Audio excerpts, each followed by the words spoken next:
Welcome to Overcoming Fear. We've been talking about the second steps in the paths of love and fear, acceptance and control.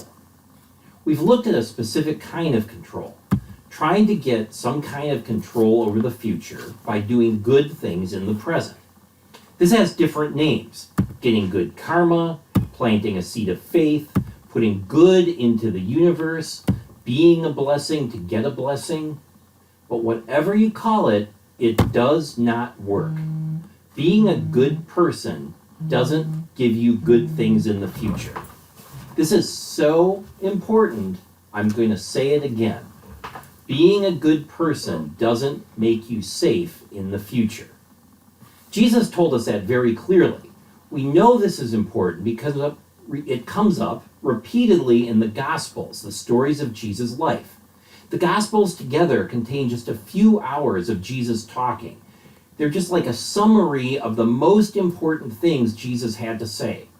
And out of that little summary, the very summary of the summary is collected in one Gospel, the Gospel according to Matthew, in a section called the Sermon on the Mount. The Sermon on the Mount includes a lot of quotes that you've heard, even if you don't know anything about the Bible or religion. But the most challenging one is this. Jesus said, "You have heard it said that you should love your neighbor and hate your enemy. But I say to you, love your enemies and pray for those who persecute you, so that you may be children of your Father in heaven. For God makes the sun rise on the evil and the good, and sends rain on the righteous and the unrighteous." Now, love your enemies is one of the most controversial things Jesus said, but it's not even the hardest part of this quote. If you look and see, the tough part is why Jesus said we should love our enemies. Because Jesus starts by saying something we all know, but most of us don't want to admit. Good things happen to bad people, and you don't have to be moral to get what you want out of life. And Jesus just accepted that this was true. He said very clearly that God gives good things to bad people. Then he said something even more challenging. We should act like God. We should love our enemies, bless them, and return good for evil, because that's how God behaves. Just like God shows love and goodness to everyone, we should too. God doesn't keep score, and we shouldn't either. Now, when Jesus says God loves everyone no matter what, it sounds warm and fuzzy, but there's this other side which is harder to swallow. If God is being good to everyone, doing good things doesn't increase the chances that good things will happen to you. To put it more simply, life is not fair.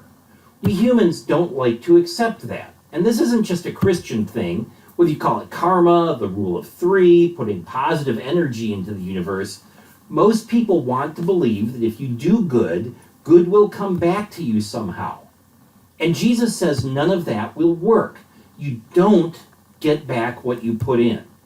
And if you look around, there's a lot of evidence that life is not fair. There's lots of people who are good who aren't safe, comfortable, or secure. Terrible things happen to truly good people, and some evil people prosper. There just isn't a strong link between doing good and getting good outcomes in life. Bad things happen to good people, good things happen to bad people, and there's no clear balance between the two.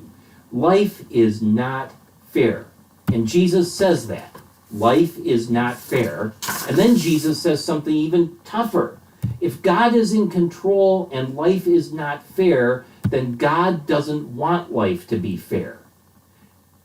This might seem like a very strange idea, that God doesn't want life to be fair. But think about the starting point, that God is love. People who love each other don't worry about fairness. They give to each other without keeping score of who owes what to who. That's why love is dangerous, because when you love someone and you let go of fairness, you open yourself up to being treated unfairly by someone who doesn't love you back. That's the danger that's always there in love. But a healthy relationship isn't fair.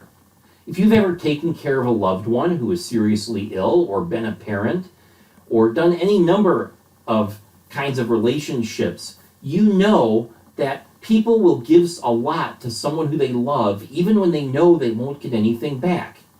When you love, you don't worry about fairness in your relationship.